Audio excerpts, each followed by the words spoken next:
తలసేమియాతో బాధపడుతున్న పిల్లలకు తల్లిదండ్రులతో పాటు ప్రభుత్వం, స్వచ్ఛంద సంస్థలు అండగా ఉంటాయి. ముఖ్యంగా తల్లిదండ్రులు తమ పిల్లలకు ఏదో అయిందని బాధపడొద్దు, ఎలాంటి సహకారం కావాలన్న ప్రభుత్వం తరపున అందిస్తామని డిఎంహెచ్ఓ కళావతి బాయి అన్నారు. బుధవారం సంకల్ప స్వచ్ఛంద సేవ సంస్థ ఆధ్వర్యంలో ప్రపంచ తలసేమియా దినోత్సవం ఖమ్మంలోని ఐఎంఏ హాల్లో నిర్వహించారు. ఈ సందర్భంగా ముఖ్య అతిథిగా పాల్గొన్న డిఎంహెచ్ఓ మాట్లాడుతూ తాను చదువుకునే రోజుల్లో తలసేమియా గురించి అప్పుడప్పుడు వినేవాళ్ళమని, ఇప్పుడు ఈ తలసేమియాతో బాధపడే పిల్లలు ఎక్కువ మంది ఉన్నారని పేర్కొన్నారు. జిల్లాలోని ఏజెన్సీ ప్రాంతాలతో పాటు గ్రామాలు, పట్టణాల్లో తలసేమియాతో బాధపడేవారు ఎంతమంది ఉన్నారని ప్రభుత్వం తరపున సర్వే నిర్వహిస్తున్నామని తెలిపారు. తలసేమియా పాజిటివ్ ఉన్న వారికి మందులు ట్రీట్మెంట్ ఇస్తామని పేర్కొన్నారు. ఈ కార్యక్రమంలో తలసేమియా పిల్లలను చూస్తుంటే ఆనందంగా ఉందని, తాను 2018 నుంచి 19 ఏడాదిలో చూసిన పిల్లలు ఎదిగారన్నారు. తలసేమియా పిల్లల తల్లిదండ్రులు ఆందోళనకు గురి కావద్దని, ఎటువంటి సహకారం కావాలన్నా తాను అందిస్తానని చెప్పారు. తలసేమియా పాజిటివ్ ఉన్నవారు తలసేమియా లేని వారిని వివాహం చేసుకోవచ్చునని పేర్కొన్నారు.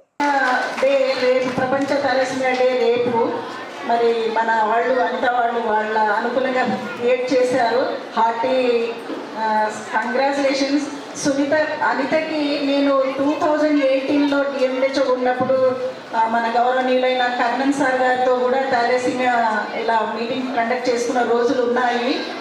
సో మీరు పిల్లలందరినీ చూస్తూ ఉంటే నేను చదువుకునే రోజుల్లో ఇది చిన్న టాపిక్ లాగా అనుకున్నాం, కానీ ఇప్పుడు డే బై డే పిల్లలు, పేరెంట్స్ చాలామంది తలసేమియాతో సఫర్ అవుతున్నారు. మాకు ఇప్పుడు ఈ తలసేమియా ప్రోగ్రాం కూడా స్టేట్ లెవెల్లో అసలు మన ఈ ఇండియాలోనే అన్ని స్టేట్లలో ఎవరు ఎక్కడ ఎంతమంది ఉన్నారో వాళ్ళకి సరైన ట్రీట్మెంట్ అందించాలనే ఉద్దేశంతో గవర్నమెంట్ నిర్ణయించింది. సో మేము కూడా విలేజెస్లో, తండాస్లలో, టౌన్లలో, అర్బన్లలో ఎవరెవరైతే సఫర్ అవుతున్నారో అనేసి టెస్టులు కూడా చేపిస్తున్నాము. ముఖ్యంగా ఇది తలసేమియా కానీ అంటే ఈ తలసేమియా సికిల్ అనీమియా ఏజెన్సీ మండల్లో ఉన్నారనేసి తెలియడంతో కంపల్సరీగా ఏజెన్సీ మండల్స్లో ఉన్న వాళ్ళకి టెస్ట్ చేసి వాళ్ళకి ట్రీట్మెంట్ అందించడం జరుగుతుంది. అదేవిధంగా మన తలసేమియాతో సఫర్ అవుతున్న పిల్లల్ని చూస్తుంటే చాలా హ్యాపీగా ఉంది. నేను 2018లో 19లో చూసిన వాళ్ళు చాలా ఎదిగారు. ఇప్పుడు డ్యాన్స్ చాలా చక్కగా చేశారు. సో తల్లిదండ్రులు కూడా తలసేమియాతో కానీ పుట్టిన పిల్లలకి ఏదో అయిపోయిందనేసి మీరు బాధపడకూడదు. మీకు ఎలాంటి సహకారం కావాలన్నా, బ్లడ్ డొనేట్ చేయాలన్నా, జనరల్గా తలసేమియా 8% కంటే తక్కువ ఉన్న వాళ్ళని ట్రాన్స్ఫ్యూషన్ చేయడం జరుగుతుంది.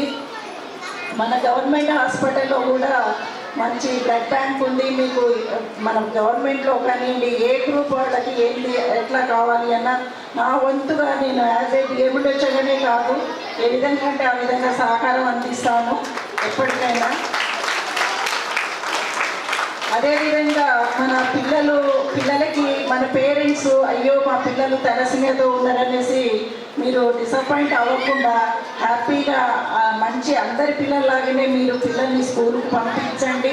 అదేవిధంగా వాళ్ళు ఏ ఫుడ్ అయితే చక్కగా తినగలుగుతారో, ఫ్యాటీ ఫుడ్ కాకుండా చక్కగా వెజిటేబుల్స్ అవి ప్రోటీన్స్ కోసం అప్పుడప్పుడు మటన్, చికెన్ అలాంటి కోడిగుడ్లు ఇవ్వడం మంచిది. అదేవిధంగా ఇంకొక విషయం ఏంటంటే పేరెంట్స్ ఒకవేళ మ్యారేజ్